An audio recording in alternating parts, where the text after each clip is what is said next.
똑같은 조건이지만 예. 내가 국민연금을 어떻게 내고 언제 내고 또 얼마를 내냐에 따라서 국민연금 수령액이 약간씩 달라집니다. 30만 원씩 10년 내고 기다렸다가 연금 받는 사람보다 10만 원씩 30년을 내고 연금 받는 사람이 두 개가 연금액이 비슷한 게 아니고요.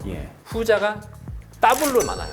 아 진짜요? 예를 들면 내가 퇴직금 1억을 받았는데 한 달에 100만 원씩 뺐어. 그럼 9,900이 남아있잖아. 그쵸. 그럼 뭐 할 거야? 근데 퇴직한 사람들은 어떻게 돈이 들어올 구멍이 없어. 근데 100만 원 깎여봐요. 후달달달 떨어요. IRP에 1억, 2억이 들어있어 봐야 그거를 내가 어떻게 운영하겠다는 욕심을 부릴 수가 없는 겁니다. 결국은 퇴직자의 퇴직연금 계좌의 90%가 정기예금에 들어있어. 그거를 운영할 수 있는 방법이 있습니다. 어떤 걸까요? 그 퇴직금을 연금으로 개시하는 거예요. 이걸 쓰라는 얘기가 아니에요. 요 100만 원씩 나오는 걸 다시 재투자하는 겁니다. 그리고 그거를 뭐 요즘 나와 있는 최저보장연금이라든가 좋은 한 8%까지 나오는 연금들이 있거든요. 이런 연금들에 불입을 해서 나중에 5년, 10년 후에 더 많은 연금을 만들어낼 수 있는 방법들이 있어요. 안녕하세요. 도너리 고은천입니다. 요즘 이 고령화에 대한 걱정과 또 미래에 대한 불안 때문에 이 연금에 대한 관심들이 많이 올라온 것이 사실입니다. 그리고 요즘에는 또 국민연금을 개혁 만에 하는 것 때문에 더 많은 관심을 가지고 계시는 것 같은데요. 그래서 오늘은 국민연금 좀 더 잘 이해해보고 어떻게 하면 더 잘 챙겨받을 수 있을지, 그리고 함께 알아봐야 할 것들이 어떤 것이 있는지 그것들을 알아보는 시간 가져보도록 하겠습니다. 연금 박사 상담센터 이영주 대표님 모시고 말씀 나눠보도록 하겠습니다. 안녕하세요. 안녕하십니까, 이영주입니다. 반갑습니다.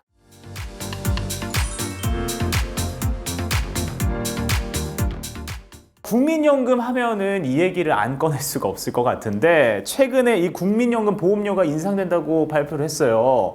어떤 사람이, 그리고 어느 정도로 인상이 되는지 좀 궁금하거든요. 국민연금 받는 건 줄어든다, 기금 고갈된다, 이런 뉴스 많이 보셨죠? 그런데 받는 건 줄어드는데 내는 건 또 올려내래. 그러니까요. 그러니까 별로 기분이 안 좋죠. 네, 자, 그래서 이 보험료 인상 뉴스가 지금 나오고 있는데, 올 초에 국민연금 개혁 때문에 보험료가 오른다, 이런 얘기들이 많이 있었습니다. 지금은 소득의 9%를 내고 있는데 이걸 앞으로 13%, 15%까지 올리겠다, 이런 얘기 많이 나오고 있거든요. 자, 그런데 우리나라가 아직 국민연금 개혁은 안 됐어요. 21대 국회에서 실패했어요. 그렇군요. 미루고 있습니다. 이번에 보험료가 인상되는 것은 국민연금 개혁으로 보험료가 오르는 건 아니고요. 매년 7월 되면 일정 수준의 소득이 있으신 분들의 보험료가 약간씩 오르기 시작합니다. 이게 왜 그러냐면 국민연금이라는 것이 내 소득의 9%를 내는 것이 정상이거든요. 자, 그런데 소득이 예를 들면 500만 원인 사람도 있고 뭐 소득이 1000만 원 사람도 있고 5천만 원인 사람도 있고 월 소득이 5억인 사람도 있어요. 그렇게 되면 소득의 9%를 내게 되면 나중에 뭐 소득이 엄청난 사람들은 보험료를 많이 내겠지만 국민연금이 낸 돈 대비는 훨씬 혜택이 크거든요. 그럼 그렇게 소득이 많은 사람이 국민연금을 많이 내가지고 다 받아가 버리면 국민연금 기금이 더 빨리 고갈되는 겁니다. 그래서 국민연금은 아무리 많이 벌어도 이 정도까지만 내세요 라는 상한선이 있고요. 그렇군요. 아무리 적게 벌어도 이 정도는 내주세요 라는 하한선이 있어요. 그런데 요거를 매년 7월에 조금씩 인상합니다. 전년도 물가 상승률만큼 인상하거든요. 그렇기 때문에 이 중간에 있으신 분들은 상관없어요. 어차피 7월이 된다 하더라도 보험료가 바뀌는 건 없습니다. 그런데 요 상한선 이상이 되시는 분들은 전년까지는 요 상한선이 높아졌기 때문에, 예를 들면 지난 6월까지는 이 상한선이 월 590만 원이었어요. 그래서 월 590만 원에 곱하기 9%인 53만 1,000원을 냈습니다. 그런데 이 상한선이 617만 원으로 이번 7월부터 4.5% 인상이 됐습니다. 그러면 617만 원 곱하기 9%는 약 한 55만 5,300원 되거든요. 그러면 월 보험료가 24,300원 정도가 올라가는 거예요. 그런데 이제 약간 다르죠. 일반 자영업자들이라든가 내가 직접 보험료를 다 부담하시는 분들은 24,300원 더 내셔야 되는 것이고, 그 소득 이상이신 분들, 그다음에 그렇지 않고 직장인들은 국민연금 보험료의 절반을 회사가 내주잖아요. 실제로 다음 달부터 내 월급에서 빠져나가는 돈은 12,150원이 더 빠져나가겠죠. 이렇게 해서 보험료가 매년 물가 상승률만큼 더 내셔야 된다. 그럼 당연히 또 질문이 나오겠죠. 아니, 그럼 보험료는 더 내는데 받는 금액은 올라갑니까? 받는 금액도 올라갑니다.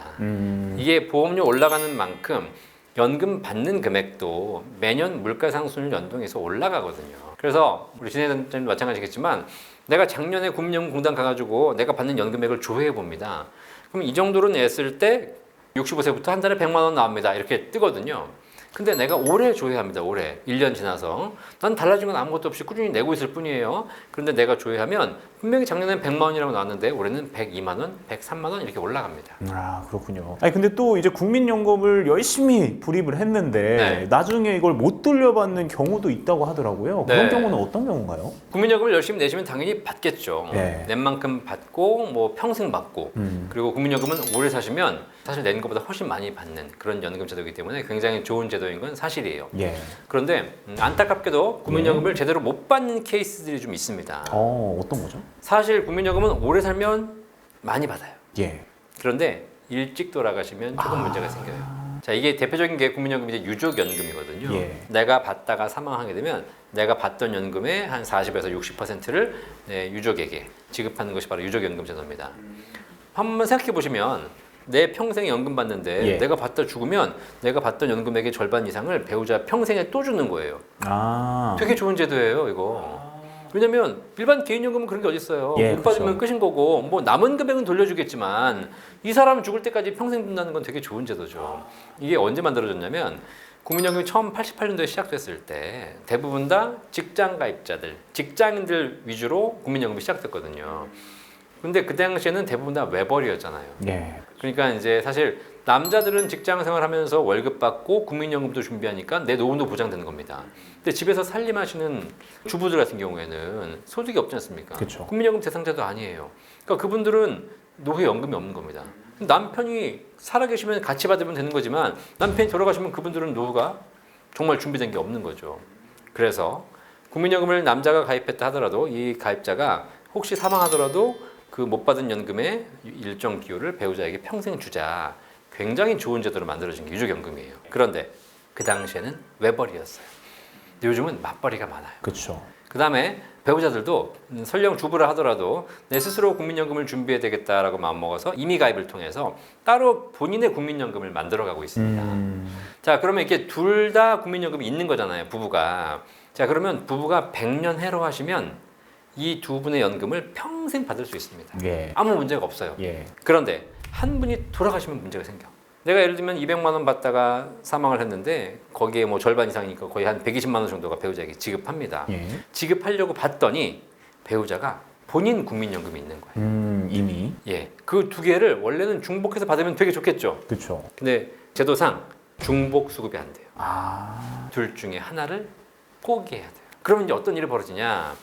결국 그 부인께서는 본인 연금을 받지 못하고 남편의 유족연금이 크니까 그걸 받으셔야 되는 상황이 발생해요. 예. 자, 그런데 이 부인께서는 내가 65세부터 연금을 받기로 했어. 근데 65세 생일 전날 남편이 돌아가신 거야. 나는 아직 내 연금은 개시도 못했어. 근데 남편이 돌아가시지 않습니까? 그럼 남편은 유족연금 받아야 되잖아요. 그럼 내 연금은 구경도 못한 거예요. 어차피 못 받으니까. 평생 내고 한 푼도 못 받아요. 이런 상황이 발생해요. 그렇군요. 좀 억울하죠. 그러겠네요. 더 억울한 케이스 있어요. 어떤 거죠? 요즘 이게 앞으로 점점 더 커질 케이스입니다. 예. 혹시 우리 진행자님 결혼하셨어요? 안 했습니다. 언제 하실 거예요? 생각 없으시죠? 네. 요즘 30대 절반이 미혼이에요. 예. 결혼 안 한다는 얘기죠. 예. 미혼. 가장 큰 문제예요. 아. 자, 미혼은 내가 국민연금 열심히 내가지고 내가 오래 살면 내가 낸 연금 평생 받을 수 있습니다. 예. 좋죠? 자, 그런데 내가 만약에 국민연금을 개시하기 전에 제대로 받기 전에 내가 사망해요. 어떻게 될까요? 나는 평생 국민연금을 냈어. 그런데 받기 전에 안타깝게도 사망했어. 어떻게 될까요? 유족이니까 뭔가 가야 될 것 같긴 한데. 그렇죠. 네. 말씀하신 걸로. 잘 보세요.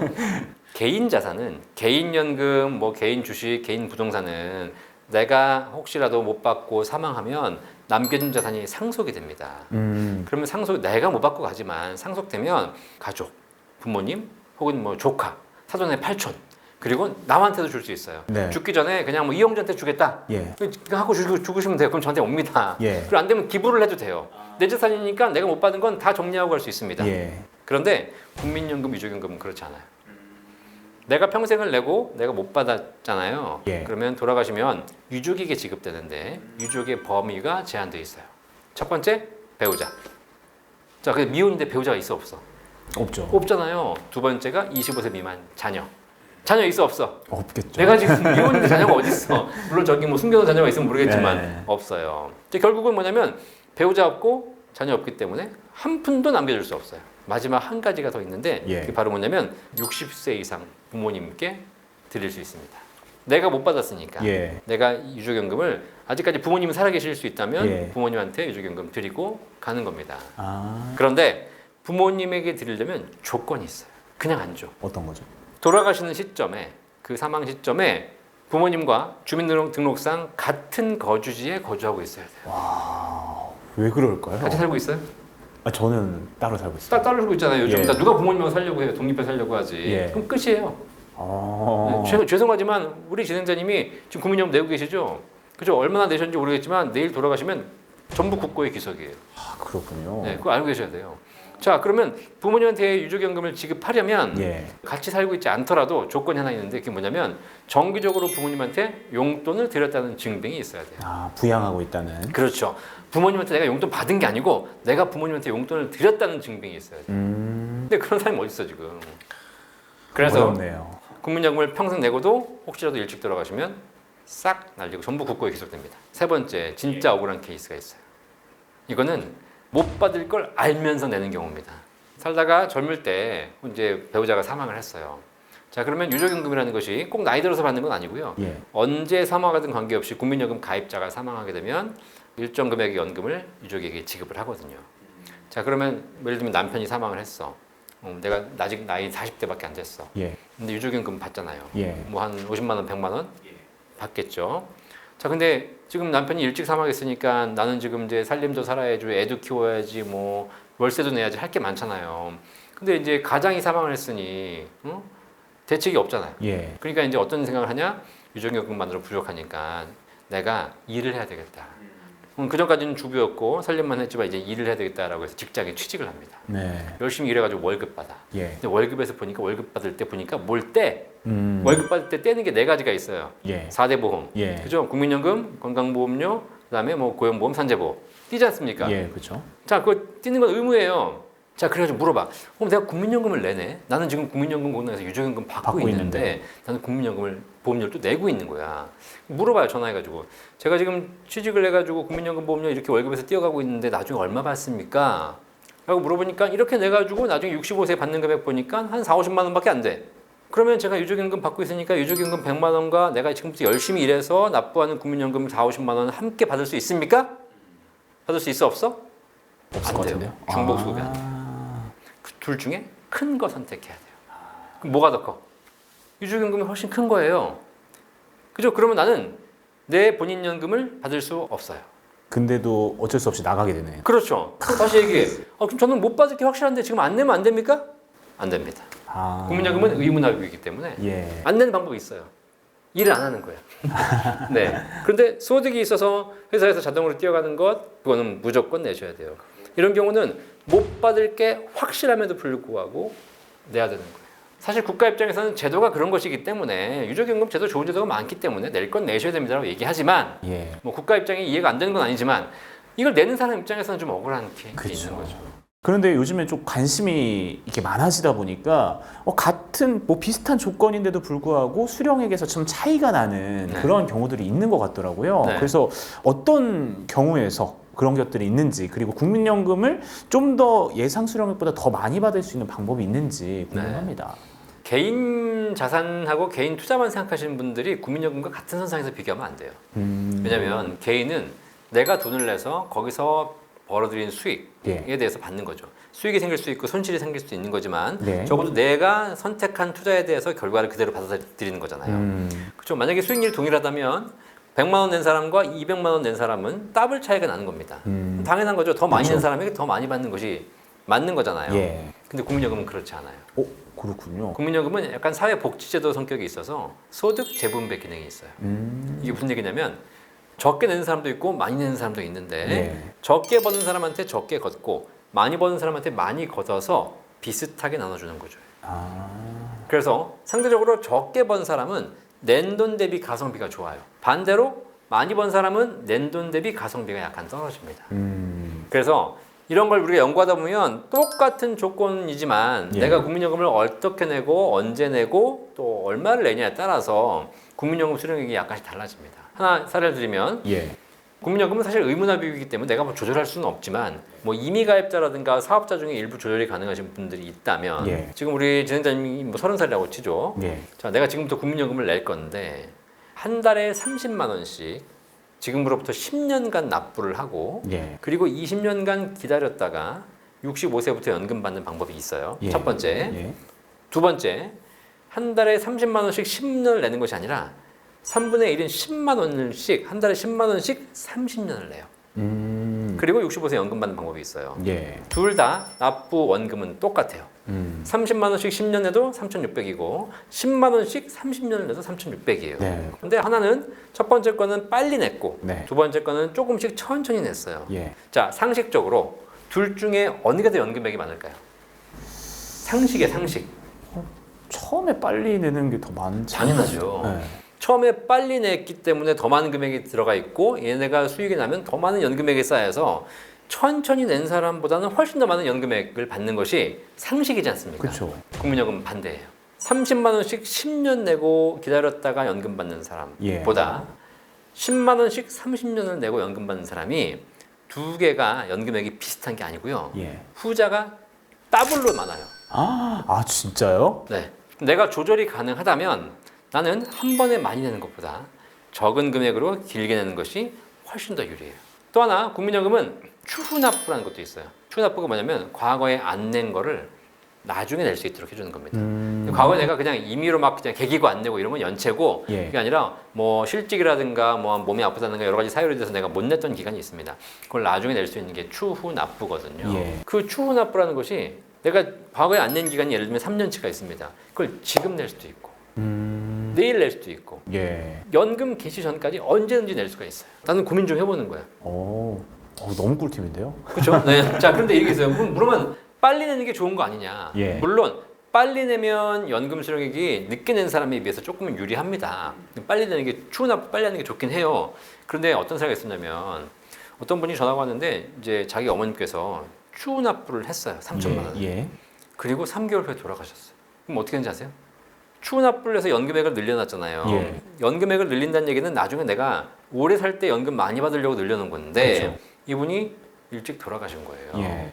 돌아가셨어. 자, 그러면 이제 아까 우리가 말씀드렸지만 유족연금이라는 게 발생하거든요. 예. 근데 유족연금은 배우자에게 가는데 이분은 배우자가 안 계셔. 자녀에게 가야 되는데 자녀는 다 컸어. 예. 그래서 유족연금 지급 대상이 없는 거예요. 끝났어요.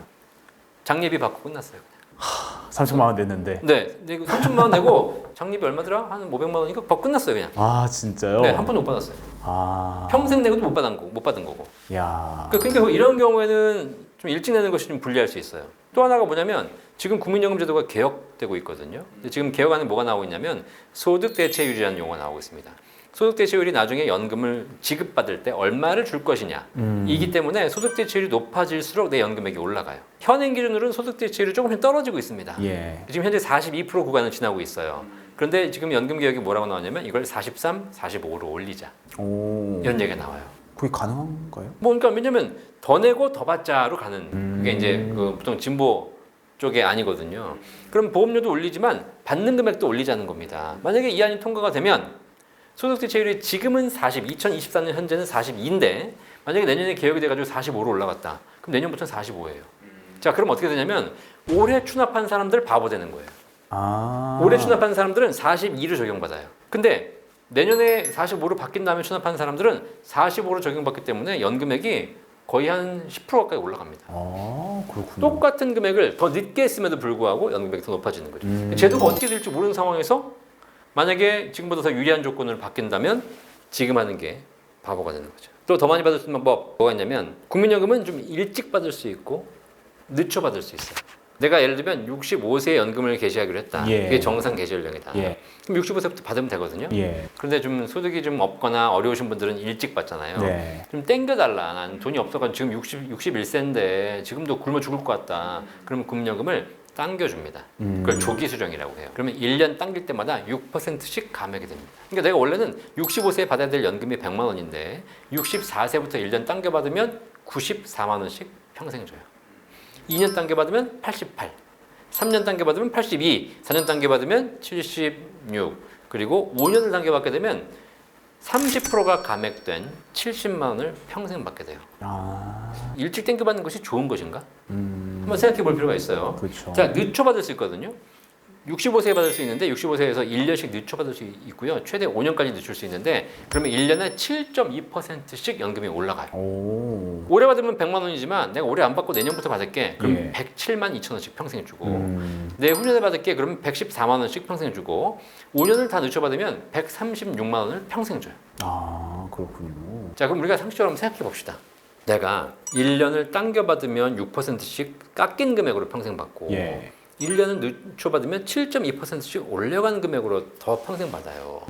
자, 그러면 여기서 우리가 비교해야 될 그 기준이 뭐냐면 금리예요. 그렇죠. 그 금리랑 비교하는 거죠. 금리 얼마예요? 요즘에는 또 뭐 그렇게 2%, 높지 3%. 않으니까, 예. 그렇죠. 그런 분들 계세요. 국민연금을 받았는데 받아가지고 안 써. 받았어. 근데 쓸 데가 없으니까 딴 돈이 있으니까 그 국민연금 받아가지고 은행 통장에 두고 있는 거야. 물어봤어요. 국민연금 받으셔서 뭐 하세요? 그랬더니 은행 통장에 두고 있대. 은행 통장 이자 얼마예요? 한 2%인가? 네. 그럼 뭐 하러 받아? 그렇죠. 가만 놔두면 1년 놔두면 국가에서 7.2% 더 주는데 그렇군요. 받을 필요가 없는 겁니다. 늦추는 게 좋은 거죠. 예. 당기는 사람 입장에서는 1년 당길 때마다 아니 내가 5년을 당겨받아도 그냥 금액을 그대로 준다 그러면 얼마나 좋아요. 근데 5년 당기면 30%를 후려쳐서 감액하는 거잖아. 1년 당길 때마다 6%씩 줄어드는 거거든요. 이거 되게 큰 금액이에요. 그래서 조기 연금을 수령하는 사람들은 사실 국민연금에서 굉장히 불리한 구조가 되어 있어요. 그렇군요. 후려치고 있는 거예요. 근데 누가 조기 연금 받아? 어려운 사람들, 돈이 없는 사람들이죠. 돈 남아돈 사람 누가 받겠어요. 내가 통장에 100억 있는데 뭐하러 국민연금을 일찍 받아. 이런 분들은 7%씩 늘어나는 것이고 그렇지 않고 돈이 없어가지고 당장 이 돈 없으면 내가 먹고 살기 힘든 사람들, 이 서민들에게는 후려치는 전형적인 부익부 빈익빈 구조예요. 더 차이가 나게 되는 그럼요. 그런 구조군요. 물론 이 얘기하고 나면 물론 댓글이 막 달려있는 댓글이 뭐 빨리 써야지 뭐 예. 이런 거. 그러니까 여기서 단서 조항이 있어. 오늘 내일 하시는 분들 얼마 못 살 분들은 빨리 받으세요. 그쵸. 처음부터 네. 받고 가야지. 네. 그죠? 그쵸. 그러니까 내가 건강이 안 좋아서 내가 아무리 봐도 건강이 안 좋아서 65세 못 넘길 것 같다. 빨리 받으세요. 근데 그건 내가 알 수 없잖아. 알 수 없는 거고 내가 평균 수명 정도만 살 수 있다. 그러면 사실 국민연금은 당겨받는 것보다 늦춰받는 게 훨씬 유리합니다. 또 그렇다면 비슷한 질문일 것 같은데 혹시 뭐 전업 주부분들이시거나 아니면 좀 소득이 적은 분들 같은 경우에 좀 더 이렇게 수령액을 많이 받는 방법이 있을까요? 자, 일단 주부나 소득이 없다. 이미 가입 가능합니다. 내가 신청해서 따로 연금을 낼 수 있습니다. 예. 자, 그런데 소득이 없는 사람은 내가 납부하는 금액을 내가 정할 수 있어요. 기간도 정할 수 있어. 원래 안 내도 되는 거니까. 예. 자, 그러면 아까 말씀드렸듯이 내가 한 번에 많은 금액을 짧게 내는 게 좋아요? 적은 금액을 길게 내는 게 좋아요? 말씀하신 거는 길게. 그렇죠. 네, 그래서 적은 금액 딱 한 달에 뭐 한 10만 원, 20만 원씩 그냥 길게 내겠습니다라고 해서 이미 가입하시면 뭐 기금이 고갈된다 뭐 이런 얘기 나오지만 그럼에도 불구하고 적게 내는 사람들의 가성비는 제일 좋습니다. 다른 기타 연금하고 비교가 안 돼요. 예. 이렇게 해서 하시면 됩니다. 이미 가입 예. 하시고요. 그다음에 내가 과거에 안 낸 기간이 있다. 내가 예를 들면 직장 생활하다가 뭐 애를 키우느라고 잠깐 쉬었다든가 이런 기간이 있으면 추후 납부 네. 하시면 됩니다. 또 과거에 보험료를 해지하신 분들이 있어요. 국민연금 해지한 사람 이런 거 반납도 받아줍니다. 자, 그렇게 해가지고 해서 늘리시고 예. 그다음 60세가 되면 납부 의무가 종료되거든요. 그러면 어떤 분들은 야 60세가 됐으니까 더 이상 국민연금 안 내도 되네. 야 만세 이렇게 좋아하시는 분들이 계세요. 근데 국민연금은 낸 것 대비 가성비가 제일 좋은 상품이거든요. 지금 예. 우리나라에서. 예. 그러니까 어떻게 하면 더 낼까를 고민해야지 어떻게 하면 더 안 낼까를 고민하면 안 되는 거야. 안 낼까를 고민하는 사람들은 젊은 사람들. 20, 30대는 제가 보기엔 더 내란 얘기 못 하겠어. 어차피 기금 고갈되고. 어떻게 될지 모르니까. 그러니까 뭐못 받진 않겠지만 예. 나중에 뭐 지금보다 훨씬 더 가성비 떨어질 거기 때문에 뭐 3, 40년 후에 뭐 나 죽은 다음에야 모르니까. 근데 지금 와서 얘기할 수 있는 건 아니지만 중요한 건 지금 연금을 이제 앞으로 받게 되실 한 50대, 60대 이러신 분들은 연금 준비 1순위가 국민연금이에요. 어떻게 하면 더 낼까 고민하세요. 그러면 60세가 돼도 예. 낼 수 있어요. 예. 연금 받기 전까지. 그렇군요. 한 3년, 4년 더 내셔가지고 연금을 늘리시는 거예요. 그리고 나서 또 연금을 받는 개시 시점이 돼가지고도 좀 전에 말씀드린 또 연기하는 겁니다. 5년 연기해요. 자, 그러면 내가 지금 현재 조회해보면 국민연금 받아봐야 뭐 2, 30만 원밖에 안 나오고 얼마 준비 안 됐다고 생각하시겠지만 이미 가입하시고 추후 납부하시고 반납도 하고 이미 계속 가입도 하고 연기 연금까지 하게 되면 사실 지금 얼마 안 되는 연금이지만 그렇게 많이 하게 되면 50만 원, 100만 원까지 올라갑니다. 아니, 근데 이제 말씀하신 것 중에 이제 궁금한 게 이 추납부에 대해서 말씀해 주셨잖아요. 네. 추납 시에 체크해야 할 사항들이 있는지 궁금합니다. 추납을 하게 되면 사실 좋은 건 사실입니다. 그런데 한 가지 우리가 거기서 좀 두들겨 봐야 될 거, 계산기 두들겨 봐야 될 게 있어요. 예. 이게 바로 뭐냐면 과거에 안 낸 거를 이제 내는 거거든요. 예. 자, 그러면 이제 얼마를 내야 되냐? 과거에 안 낸 돈이 예를 들면 내가 예를 들면 뭐 1,000만 원이다. 그럼 지금 1,000만 원 내는 거냐? 그게 아니에요. 추후납부는 이번 달 내는 보험료 곱하기 과거에 안 낸 기간이에요. 아. 과거에 얼마를 안 낸지는 상관없어. 안 낸 기간만 보는 겁니다. 예. 과거에 안 낸 기간이 내가 3년, 36개월인데 이번 달 보험료를 내가 10만 원 내고 있다. 예. 그러면 10만 원 곱하기 36개월, 360만 원 내면 되는 겁니다. 내가 이번 달에 근데 추납을 더 하고 싶다. 그러면 이번 달에 보험료를 올리면 됩니다. 이미 가입자는 올릴 수 있거든요. 이번 달에 보험료를 20만 원으로 올려요. 그럼 20만 원 곱하기 36개월 하면 720만 원 내면 됩니다. 자, 이렇게 해가지고 이번 달 내는 보험료와 또 과거에 안 낸 기간에 따라서 추납을 더 할 수도 있고 덜 할 수도 있어요. 자, 그럼 이제 아까도 말씀드렸지만 그러면 내가 추납을 360만 원 할 때와 720만 원 할 때 연금액이 더블로 2배로 올라가겠네요? 아닐 것 같은데요. 네. 그렇잖아요. 이게 더 많이 내면 낼수록 가성비는 떨어지게 되어 있어요. 그걸 확인할 수 있는 지표가 상계월수라는 지표가 있어요.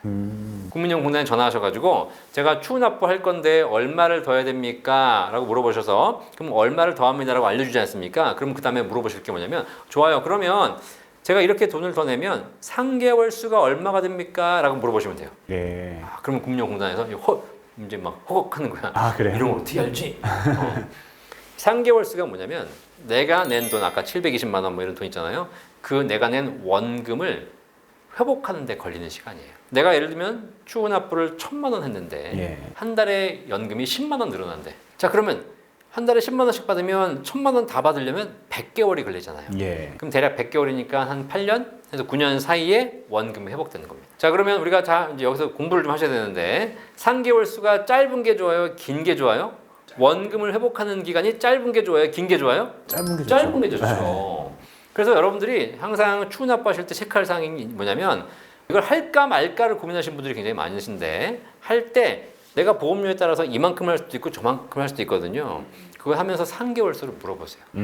그래서 상계월수가 그냥 제가 단적으로 말씀드리면 120개월, 10년 이내로 들어오면 무조건 하십시오. 그 얘기는 뭐냐면 내가 낸 돈을 연금으로 10년만 받으면 원금이 회복된다는 것이고 그 다음부터는 전부 수익이라는 겁니다. 그럼 20년 받으면 65세부터 85세까지 받으면 원금에 더블 받는 것이고 95세 받으면 원금은 3배 받는 거예요. 120개월이 넘어가기 시작하면 조금 이제 고민 좀 해보셔야 된다. 네, 그러면 여러 가지 상황을 좀 봐야 돼요. 그렇군요. 아까처럼 내가 유족연금을 받아가지고 중복수령 못 받게 된 상황이 있지 않을까 이런 것도 고민하셔야 되는 것이고 내가 언제까지 살 수 있을까 이런 것도 고민하셔야 되는 거고 그리고 일반적인 개인연금, 개인 자산들이 상계월수가 보통 한 15년 나옵니다.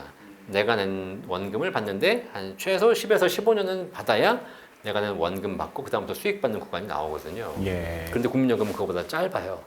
그렇기 때문에 그걸 비교해 보시면서 이게 짧다, 빨리 회복된다 그러면 국민연금 먼저 하시는 건데 그게 길어지면 그 다음부터는 개인연금과 비교해 봐야 돼요. 그럼 오히려 개인연금이 더 유리한 구간이 나오는 경우도 있죠. 국민연금에 대해서 쭉 얘기를 해주셨는데 근데 이 사적연금도 또 같이 필요할 것 같다는 생각이 들거든요. 네, 국민연금이 공적연금이에요. 예. 국가가 알아서 이렇게 제도적으로 전 국민들에게 가입하도록 강제화한 거죠. 근데 이제 국민연금만으로 노후 준비가 다 되면 사실 개인 스스로 준비할 필요가 없잖아요. 그래서 은퇴 선진국 같은 경우에는 연금이 잘 준비되어 있는 나라들이 있습니다. 예. 그런 나라들은 공적 연금 제도가 잘 돼 있거든요. 그런 나라들은 개인 연금이 발달하지 못했어요. 개인 스스로 준비 안 해도 되는 거예요. 내가 뭐하러 가입을 해요? 국가에서 준비한 연금으로 다 끝나는데. 네. 우리나라는 이 공적 연금 제도가 약간 좀 미비하고 여러 가지 기금 고갈 문제가 많고 이러다 보니까 결국은 국가에서 해주는 것만으로는 내 노후가 부족한 거죠. 그래서 이제는 우리나라는 어쩔 수 없이 각자 도생. 내 노후는 내가 챙겨야 된다. 예. 그러면 내 노후를 준비하기 위해서 내가 개인연금, 예. 사적연금에 대해서 관심을 가져야 되는 것이죠. 그렇군요. 그럼 개인이 꼭 챙겨야 할 네, 사적연금이 어떤 게 있을까요? 개인연금이 크게 두 가지가 있어요. 예. 연금저축, 연금펀드, IRP라고 보통 우리가 부르는 연금 계좌가 있고요. 예. 그 다음에 연금보험, 비과세 연금보험이라고 부르는 이 연금보험이 있습니다. 이 두 가지 축을 잘 보실 필요가 있어요. 개인 스스로 준비하는 이 연금을 두 가지 축으로 나누는 이유가 뭐냐면 세제 혜택이 다르기 때문이에요. 첫 번째 세제 적격 연금이라고 해가지고 연금저축 IRP 같은 상품은요 납입할 때 세제 혜택을 줘요. 그러니까 돈 낼 때 예. 그때 낸 돈의 일정 비율을 세금을 환급해 주는 겁니다. 연말정산할 때 무슨 뭐 세액공제, 소득공제 들어보셨죠? 예. 이렇게 공제받아서 세금을 돌려드릴 수 있는 제도를 만든 겁니다. 좋잖아요. 납입할 예. 때 혜택 받으니까. 그렇죠. 자, 또 하나는 뭐가 있냐면 비과세 연금보험이 있어요. 얘는 납입할 때 세제 혜택을 주지는 않습니다. 대신에 연금 탈 때 세금 없이 받을 수 있어요. 이 두 가지가 있어요. 자, 그래서 첫 번째 우리가 연금저축 IRP처럼 납입할 때 세제 혜택을 받는 것은 연간 900만 원까지 납입할 수 있고요. 뭐 예. 납입이야 1,800까지 할 수 있지만 900만 원까지 납입하는 금액에 대해서 연말 정산할 때 세금을 환급해 드립니다. 자영업자는 종합소득 신고할 때 세금 환급해 드리는데 소득 금액에 따라 약간 차이가 있는데 최대 16.5%까지 환급받을 수 있어요. 내가 100만 원 냈으면 16만 5천 원 환급받는 겁니다. 최대로 900만 원까지 냈다. 그럼 거의 150만 원 가까이 환급받는 거예요. 좋잖아요. 예. 돌려받는 거니까 굉장히 좋고 돌려받으면서 연금 준비하시는 겁니다. 대신 국가는 세금을 지원해 주는 이유가 뭐예요? 연금으로 제대로 받아라 라고 하는 거거든요. 조건이 있어요. 55세 이후에 10년 이상 연금으로 받아야 돼요. 중간에 내가 일시불로 막 인출하거나 예. 목돈을 빼쓰거나 예. 해지하거나 그러면 안 돼요. 그러면 세금 돌려받은 거 다 토해내야 됩니다. 오히려 더 토해내기도 합니다. 그래서 당장 내가 연말정산 이런 게 세금을 좀 많이 토해낸다, 환급받고 싶다 하신 분들은 IRP 가입하셔가지고 거기서 연간 900만 원까지 납입해가지고 세제 환급받는 연금 펀드 IRP 꼭 하시면 좋을 것 같고요. 두 번째, 내가 좀 더 여유가 있다. 그러면 비과세 연금보험 하시면 됩니다. 이 비과세 연금보험은 납입할 때 세제 혜택은 없어요. 돌려드리지 않죠. 하지만 연금 탈 때 그 계좌에서 발생하는 수익에 대해서 전부 비과세예요. 그러니까 여유가 좀 있고 수익이 많이 나는 이런 연금들은 비과세 효과가 훨씬 더 큰 거죠. 연금저축이나 IRP는 연금 탈 때 세금을 내긴 내야 되잖아요. 예. 그렇죠. 그다음에 이 비과세 연금보험은 세금이 없기 때문에 건강보험료도 발생하지 않아요. 실제로 굉장히 큰 효과가 있는 겁니다. 일단 기본적으로 큰 틀에서 이 두 가지 축, 국가가 납입할 때 세제 혜택을 주는 것도 있고 받을 때 세제 혜택을 주는 것도 있으니까 두 가지를 가지고 내가 잘 포트폴리오를 짜서 어떤 걸 먼저 할 것인가 보시면 돼요. 근데 이런 개인연금들 가장 큰 문제가 뭔지 아세요? 개인연금들 가장 큰 문제가 중간에 어쨌든 해지가 가능해요. 그러다 보니까 끝까지 가기가 쉽지 않아요. 예. 그래서 연금이 제대로 준비되지 않은 겁니다. 지금은 연금이 필요하니까 연금 하나를 가입해가지고 뭔가 좀 준비한 듯 해가지고 2, 3년간 불입할 겁니다.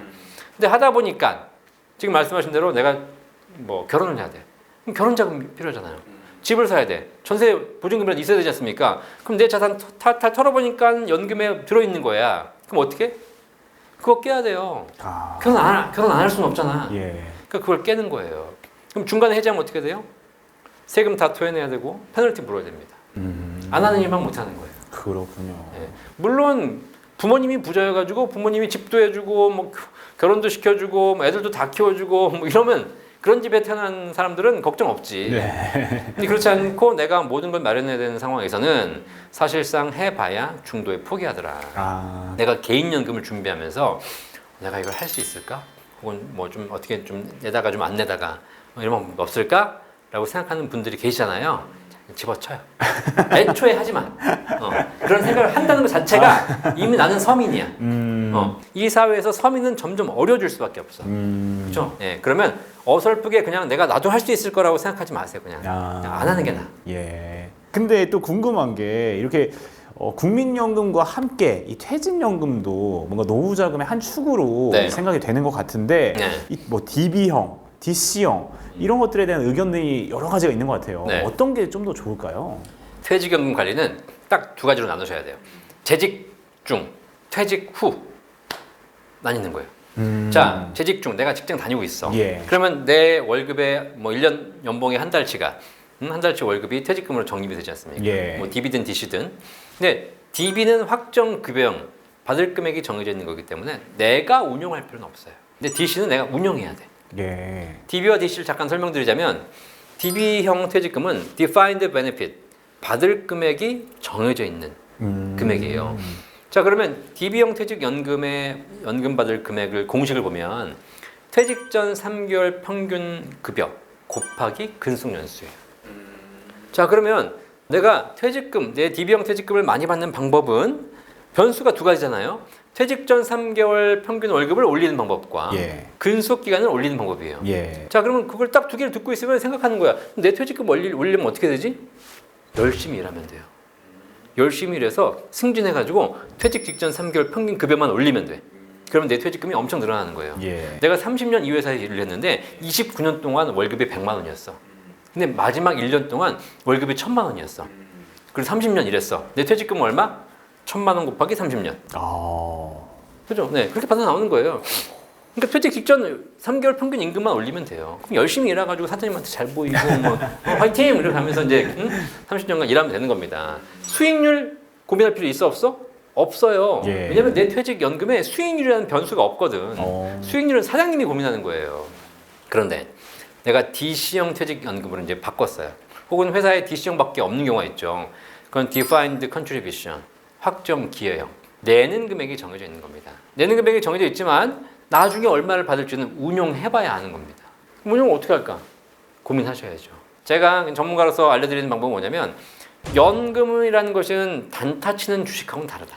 연금은 내가 지금 통장에 들어와 있지만 지금 당장 빼는 게 아니고 언제 받는 거예요? 55세, 60세 퇴직할 때 받는 거지 않습니까? 네. 그럼 최소 1, 20년, 20, 30년 후에 받는 거잖아.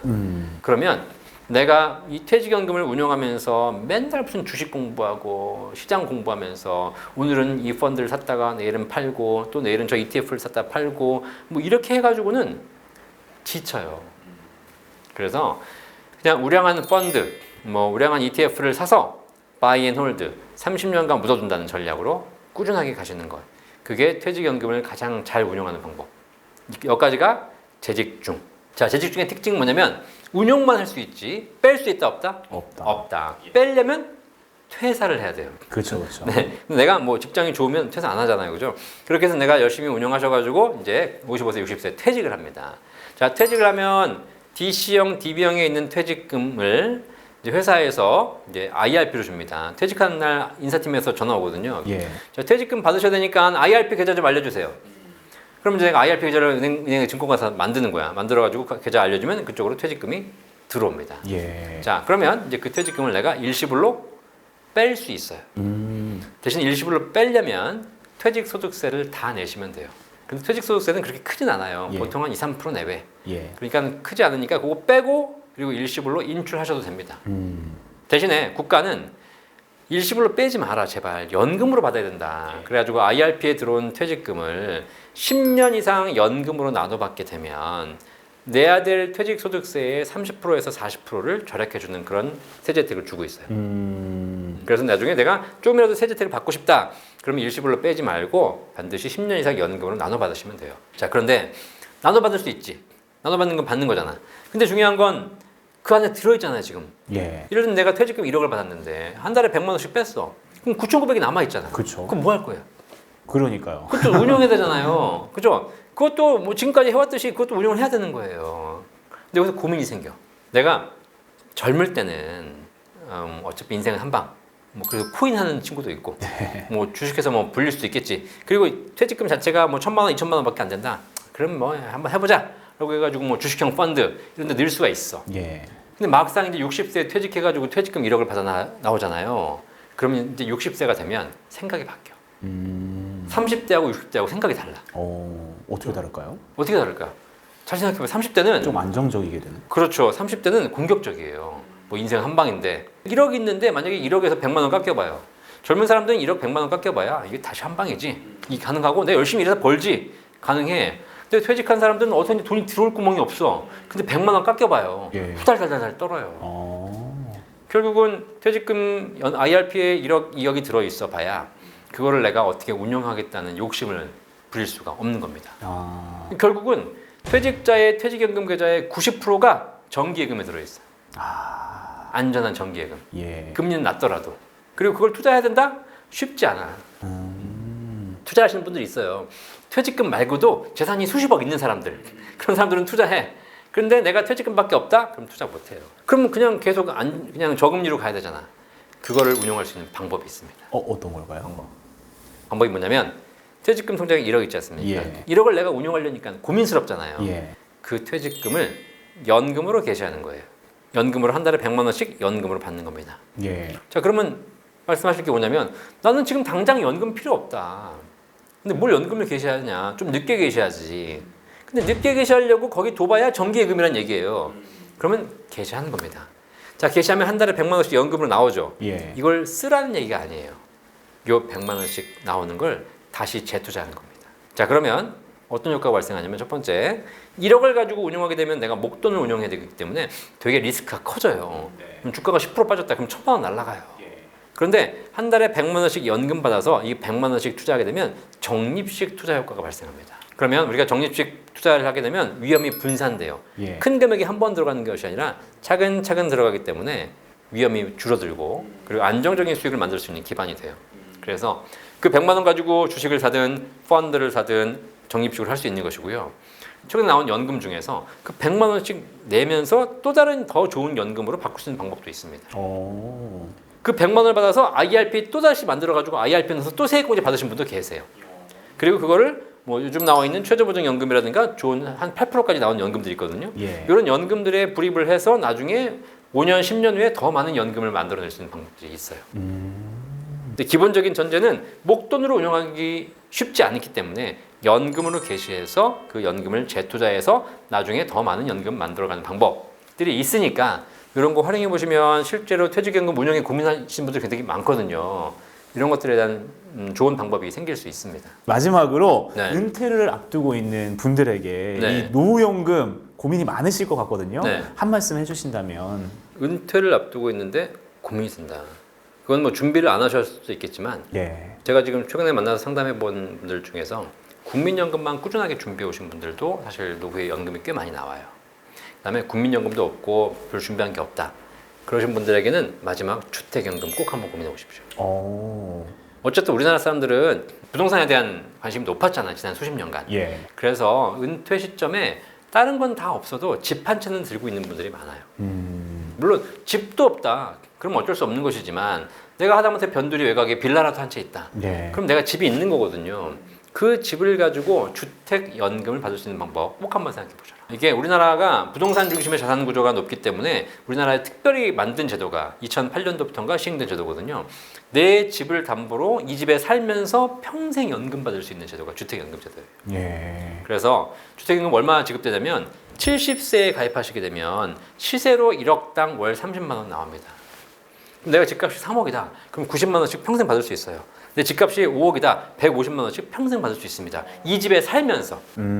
그리고 내가 오래 살아서 집값 이상을 받아도 국가가 평생 보증해 주고요. 혹시 일찍 돌아가셔도 남은 금액은 자녀에게 상속이 돼요. 그러니까 뭐 손해보는 게 없어. 예. 뭐 금리가 높고 무슨 수수료가 높고 이런 얘기 하시는데 그거 전부 다 죽고 나서 정산하는 거기 때문에 예. 살아서 연금 받으신 분들은 그런 부정적인 내용을 고민하실 필요가 전혀 없이 그냥 연금만 평생 받다 가시면 되는 겁니다. 그래서 혹시라도 그런 연금이 준비 안 되시는 분들 지금 60대뿐만 아니라 50대, 40대 연금에 대한 고민이 많으시는데 사실 우리 사회 제도가 연금을 충분히 준비할 수 있도록 다양한 제도를 만들어내고 있습니다. 그러니까 좀만 관심 가지시면 좋은 연금이 많으니까 그걸 가지고 잘 활용하셔서 연금 준비하시면 될 것 같아요. 그리고 저는 저한테도 물어봐요. 넌 연금 박사니까 연금 많겠네. 연금 잘 준비했겠네. 이런 얘기 많이 물어보시거든요. 예. 저는 뭐 연금을 하고 있으니까 연금이 적진 않습니다. 예. 저희 집사람도 공무원이고요. 저도 국민연금 내고 있고 개인연금도 가지고 있고 그래서 저 사실 노후에 뭐 연금 가지고 걱정할 일은 없어요. 그런데 저는 항상 생각하고 있는 게 뭐냐면 사실 연금도 중요하지만 진짜 우리 사회에서 더 중요한 건 뭐냐면 노후에 할 일이 있어야 돼요. 그래서 진짜 내가 집도 절도 없고 연금도 없다. 그럼 지금 와서 뭐 할 수 있는 게 없잖아요. 근데 그게 불행한 게 아닙니다. 내가 끊임없이 할 일만 준비해 왔다면 그 일을 하면서 노후를 더 행복하게 보낼 수 있습니다. 할 일이 많잖아요. 할 일이 많으면 본인도 행복하고요. 주변에 있는 가족들도 행복해져요. 예. 근데 우리 어머니가 맨날 집에 앉아가지고 할 일 없이 혼자서 죽을 날만 기다리고 있다. 그럼 어떻게 돼요? 그럼 자식도 불행한 거예요. 결국은 여러분들이 노후에 가장 행복한 방법은 안정적인 연금 소득을 준비하는 것 그리고 평생 할 일을 준비하는 것. 이 두 가지가 같이 준비되어 있으시면 노후에는 걱정이 없다. 오늘 이 시간에 이 국민연금 그리고 뭐 개인연금, 뭐 사적연금 여러 가지 것들에 대해서 정말 빠삭하게 알아보는 시간 가져봤는데요. 정말 많은 도움이 되었고요. 그리고 여러분들 이제 퇴직을 앞두고 계시는 분들은 뭐 주택연금 이런 것들도 좋지만 퇴직 이후에 어떤 것들을 해 나가면서 내 할 일을 찾아볼 것인가 말씀해 주신 것도 한번 기억해 보시면 좋을 것 같습니다. 네, 오늘 너무나 좋은 말씀 감사드립니다. 감사합니다.